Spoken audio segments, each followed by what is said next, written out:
Race number 2 of the weekend for the Mazda MX-5 SuperCup is about to get underway. This is actually a rerun of race number 2, which lasted a lap and a half in its first attempt before we had a fairly sizable shunt at turn 1, which brought out the red flags and meant that the race had to be delayed till the end of the day. So it's Steve Roberts and Christian White on row 1, Luke Herbert and James Blake Baldwin championship contenders on the second row, ahead of Carl Garnett and Aidan Hills, with Jack Harding 7th this time, ahead of Simon Baldwin.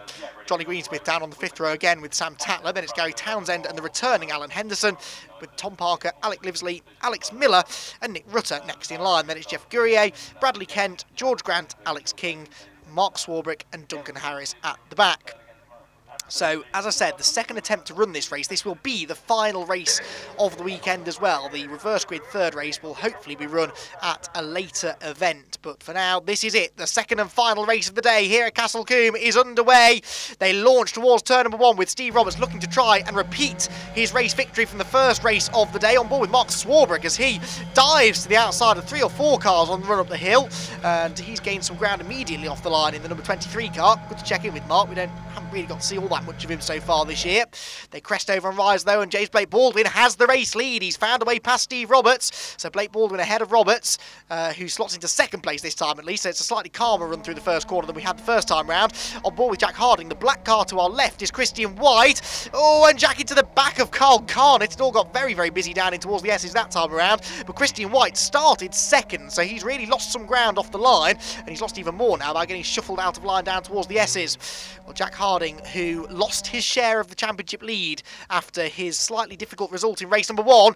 Luke Herbert, that man who just jinked out of line there in third position, is the man who now outright leads the championship, whilst Harding and Blake Baldwin are now, I believe, tied for second in the points. So it couldn't be any closer really though between the two of them. Still only a couple of positions on the track either way would swing it to any one of 3 drivers. We are into the second half of the season now though, so it's all starting to take on extra significance. Gary Townsend there running a bit wide further back, on board with George Grant as we look back at Jeff Gurrier in our mirrors. And George, someone's off there. That's a very strange place to have a car off. Someone went off there down in towards the final corner. I'm not entirely sure who that was. Hopefully they'll be able to rejoin. Leaders, they make their way up towards Quarry Corner for the second time. The first time at full speed. And Blake Baldwin defending the inside line. To the outside comes Steve Roberts though. We know how quick Steve's been this weekend. Can he get around the outside? No, he tries to get back in line. And there's a bit of contact actually with Luke Herbert. Carl Garnett there in 5th place has got himself, he's still ahead of Jack Harding, I should say, who we're back on board with now on the run down towards the S's. Harding peeking to the inside, but again, not really close enough to make that one work. Through the right-hander now at Westway they go, and it's all quite congested at the front, but James Blake Baldwin, who was kicking himself after losing the race victory in yesterday's first race, well, Steve Roberts, the man who beat him to that victory, is the man filling his mirrors at the moment, who goes up the inside line, down towards Tower, thought he was going to go for the lead, but I don't think he was really close enough. No, Blake Baldwin comes out to the other side of the corner, still in the position.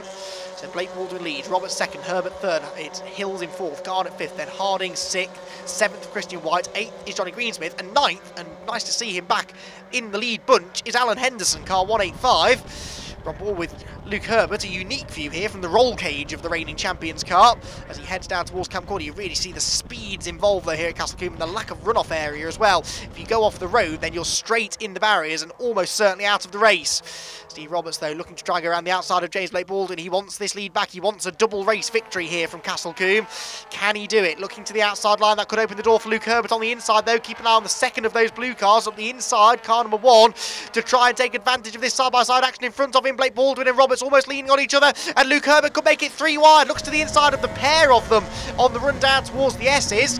We're back on board with Christian White a bit further back. Jack Harding there launches up the inside of Carl Garnett and will take the position away. But what happened at the front of the field? Who has got the race lead?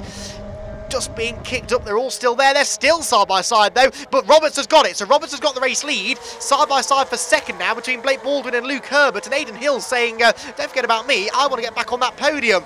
They can't all get through Tower, surely. They're going to have to be a big sort out here, and it will sort out with Roberts leading the way, Blake Baldwin into second, and Aidan Hills could get up the inside of Luke Herbert for third. Indeed he does. So Aidan Hills gets back into the podium positions, and wow, we once again are in the situation where we've got Luke Herbert and Jack Harding absolutely together once more. The top 2 in the championship coming into this weekend are nose to tail on the track again, fighting over 4th place there. They're both a bit further down than they would have anticipated, I'm sure. Through Camp Corner again.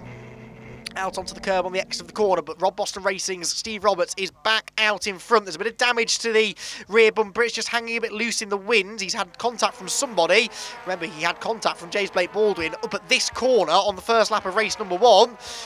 Hopefully they'll keep it clean this time around. Aidan Hills to the outside, trying to get second place away from Blake Baldwin. He does like this outside manoeuvre at Quarry, but you can only do it so many times before that happens, and you get shoveled out onto the grass. And Aidan Hills, unfortunately, possibly should have known better there, and he ends up dropping down into 4th position. Yes, 4th position. So he splits the championship contenders once more now. So Blake Baldwin, who, if he finishes where he is now, might just be able to move back into the championship lead. If he can get a car between himself and Luke Herbert, he will move through into the championship lead, and that car that he could get between them is Steve Roberts. Down towards Tower, there's a gap on the inside, Blake Baldwin goes for it, Roberts turns in, oh, there's contact between the two of them, Steve Roberts is off, Steve Roberts into the tyre wall, bang, and that will surely be the end of his race, and that was a very unfortunate incident indeed. Contact for the second time this weekend between James Blake Baldwin and Steve Roberts has put Steve Roberts out of the lead and out of the race. Well, there will almost certainly be a discussion about that after the race is finished, but the race has not finished yet. It's still going on, and Luke Herbert now finds himself in 2nd position, chasing down James Blake Baldwin, the race leader. He's in the slipstream up the hill. Here is a replay. Well, there was a gap. There was no doubt about it. There was a gap up the inside, but you can see that James was so late on the brakes. He lost the rear of the car turning in. He slides wide even after making contact with Roberts, and Roberts ends up in the barriers. Well, it's not my position to make a judgment call on that, but I'm sure the clerk of the course will have a discussion with the pair of them after the race. Back to the cars that are still competing for the lead positions here, though, as they make their way down towards the S's once again, with the top 2, Blake Baldwin and Herbert, nose to tail. Aidan Hill still 3rd. So we haven't really quite had the top 3 in the championship together all weekend, have we? There's always been another car or two in the hunt, and getting in between them at the moment. That man, as it has been on several occasions this season, is Aidan Hills. 3rd place for Aidan at the moment. Harding 4th, then Garnett in 5th. The yellow flag's out at Tower, of course, as a result of Steve Roberts' stricken car, but then green flag's out again at Bobby's. So hopefully that won't require a safety car period. You can see the dent in the front left corner of James Blake Baldwin's car. Whether that was contact with Roberts or somebody else earlier on, I don't know. With Jack Harding, though, as we head down towards Camp Corner once again. It couldn't be any closer, but this is what Castle Combe does. It's such a high-speed circuit. There are relatively few slow corners as well, so the slipstream effect keeps the whole field on top of each other pretty much, which is what produces this breathless racing. Back up Avon Rise they go again, and Aidan Hills trying this customary outside line, but Luke Herbert tries to go there as well.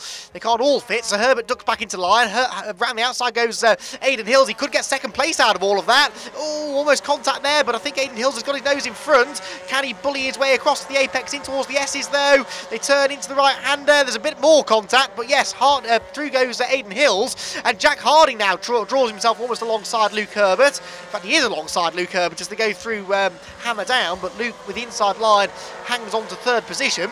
So Aidan Hill's now 2nd. Can he go after James Blake Baldwin, the race leader? Down in towards the braking zone at Town. They're all jockeying for position. Christian White there in behind Carl Garnett. That's the black car challenging the white and orange one for 5th position. Johnny Greensmith and Alan Henderson not that far back either. This has just given Blake Baldwin a bit of a break. The biggest break really that anyone's had all weekend long in the MX-5 SuperCup here at Castle Combe. Back down towards camp again. We'll get the full 20 minutes in this time as well, which is good. We had a short 15-minute race yesterday. Today's race should, barring any dramas, run to the full 20-minute duration, which is good news because we felt robbed of a bit of racing yesterday. David Cleal there, grandfather to both of the Kent brothers, both Bradley racing in this championship and Lewis racing in TCR UK this year. Watching on with interest to see how his grandson gets on. Leaders up towards Quarry again. Any moves being made this time around? Doesn't look like it, so we'll just settle down slightly. But Aidan Hills is closing on the leader of the race, I would say. I think Aidan Hills is catching James Blake Baldwin, and he's bringing with him, well, all of those friends behind. Herbert Harding, Garnett, White, Greensmith and Alan Henderson all in the slipstream, all just getting the toe from each other and just latching onto the tail of the leader as well. You can see how that slipstream effect works though, because there's then a big gap back to the next group of cars as well who are all fighting for position.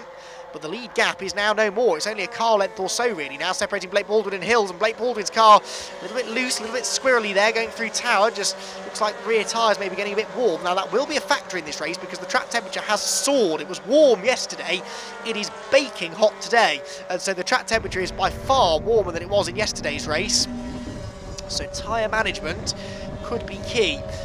On board with Christian White as he tries to stay in touch with the leading quintet of cars up in front of him, which he's just about managing to do. I spoke to Christian at Brands Hatch a couple of rounds ago and he was really quite despondent, just did not know what was going wrong, but he's clearly found the root of his problems and he's doing something about it this weekend. Aidan Hills is doing something, or trying to do something anyway, about the race leader James Blake Baldwin, because again he goes to the outside line, he's late on the brakes. Oh, he loses the rear of the car though. Aidan Hills, can he keep it off the grass? Just about. But just as he did yesterday, the outside manoeuvre up at Quarry Corner has been his undoing. He lost loads of places late on in yesterday's race, and he's dropped down to 5th place again now. And once more, a genuine opportunity at a race victory goes begging for Aidan Hills. He's immediately on the fight back though, trying to draw alongside Carl Garnett for 4th place, but he'll be ruining that mistake for weeks to come, I'm sure. Has he thrown away his best chances of a race victory? Here's the replay, he goes to the outside, but it's the dirty side of the road. He loses the rear of the car. Did a brilliant job of saving it, actually some top-notch car control there from Aidan Hills, but although he saved the slide and didn't end up off the road, he did lose momentum and lost lots of places as a result. So now, finally, we do have our 3 contenders as one. We've got Blake Baldwin leading, Herbert 2nd and Jack Harding in 3rd place. So, game on now for the championship contenders. Through camp they go. On board with Luke Herbert in 2nd place, picking up the slipstream now. Let's see if we ride on board with him all the way up the hill, because it'd be interesting to see. That's a shame, because it'd be interesting to see what sort of a tow he was getting there. Carl Garnett in 4th place. Now 4th place I'm fairly sure will be his best finish of the year if he can hang on as well. So there are plenty of feel-good stories up and down the order in this one. Leaders though, round Quarry. In fact, Carl Garnett hasn't given up hopes of getting a podium, and he's never been on the podium before in the MX-5 SuperCup. Aidan Hills, I think, has just lost his rhythm a bit after that moment. Look, he's dropped some way back from the leading 4. He's defending 5th place from Christian White, Johnny Greensmith and Alan Henderson. What can Luke Herbert do now about James Blake Baldwin? He could do with beating him, but they're just ebbing and flowing, aren't they? This lead gap in the championship. One race Herbert will beat the other 2, and then the next race Harding will beat the other 2, and then James Blake Baldwin gets a win, and it all just keeps on working away right down towards the end of the season. I'm fairly sure this title is going to go down to the last race of the year at Donington Park. I really hope it does anyway, because it's been such a high quality season that it deserves to have that real grandstand finish. We're only just into the 2nd half of the year though, so we're getting ahead of ourselves thinking that far ahead, but these last 4 rounds come at them fairly quickly, so not much respite between rounds from now on. Back through Camp Corner they go. Yeah, there are only 3 weeks between this round and the next races at Alton Park in Cheshire. Then they head even further north and east to Croft in Yorkshire. And then it all finishes at Donington Park, and all of those rounds, of course, live streamed as part of the TCR UK package too.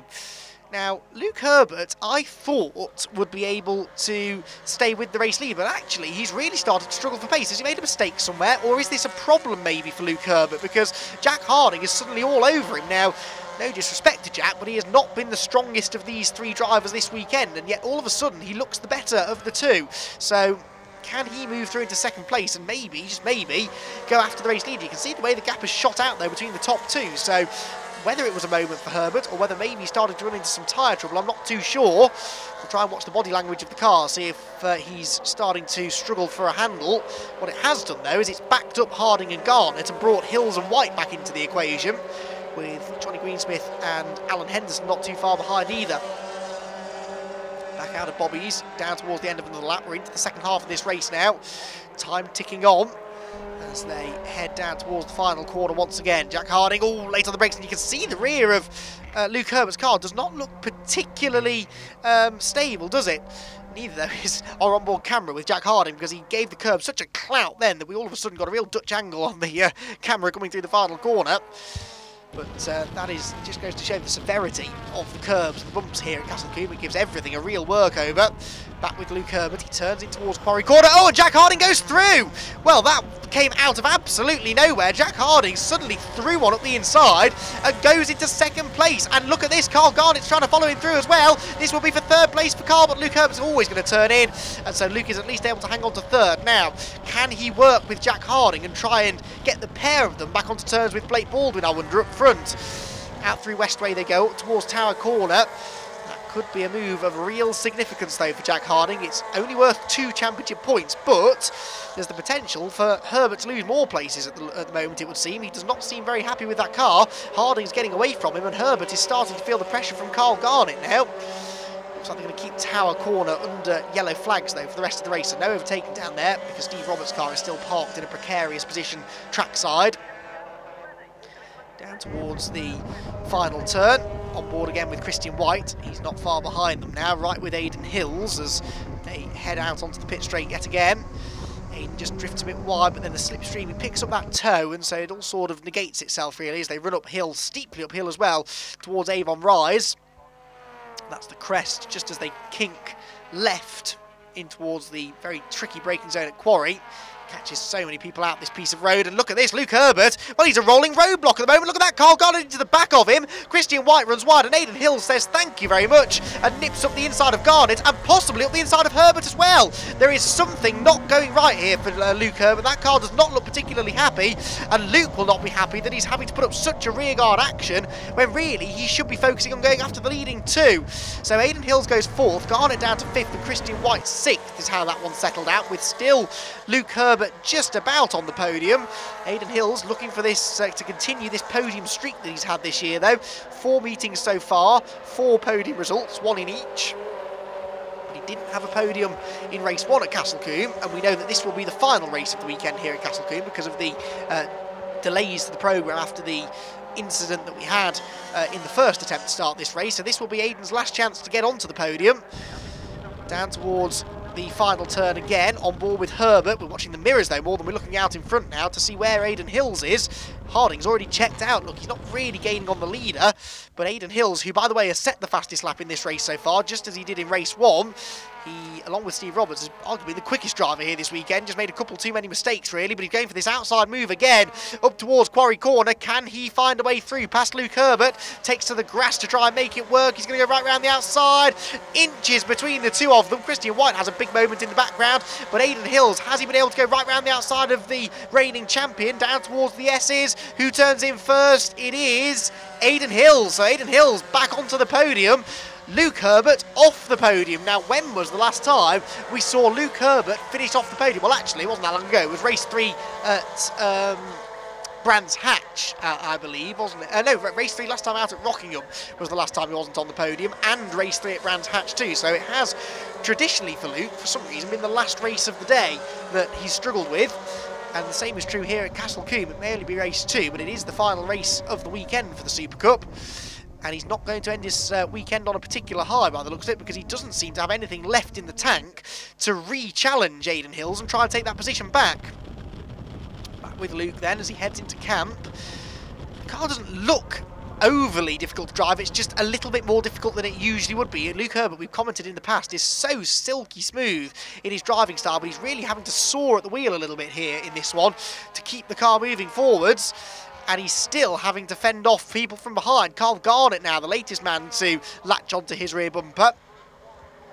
Luke would ordinarily feel pretty good about his chances of keeping Carl Garnett at bay, but Carl has had a real standout weekend here at Castle Combe. Further back, Alan Henderson's found a way past Christian White, so that's another place gain for the former champion. Although Christian was looking back to the inside, then into the S's. Nope, can't find a way through. Through the right, through the left, back through Westway then, and in towards Hammerdown. Further back, Sam Tatler there, dicing away with, I think that was possibly Gary Townsend. Yes, I think it was Gary Townsend, the other yellow and purple car. Here is Alan Henderson's yellow and purple car though, as it works its way down through Tower Corner, car 185. It really would be great to have Alan back on board full time in the championship. Right then, leaders coming through onto what may become the final lap of this race. We'll have to wait and see what the clock is on as they cross the timing beam. Of course, it's easy to forget now that both James Blake Baldwin and this man Jack Harding are quite some distance ahead of the rest of the field as they turn through Camp, back across the start-finish line. Last lap board has gone out, so one more lap around the Castle Combe circuit to go. Looks like our top 3 positions are fairly set now. Looks like it's going to be Blake Baldwin from Harding from Aidan Hills.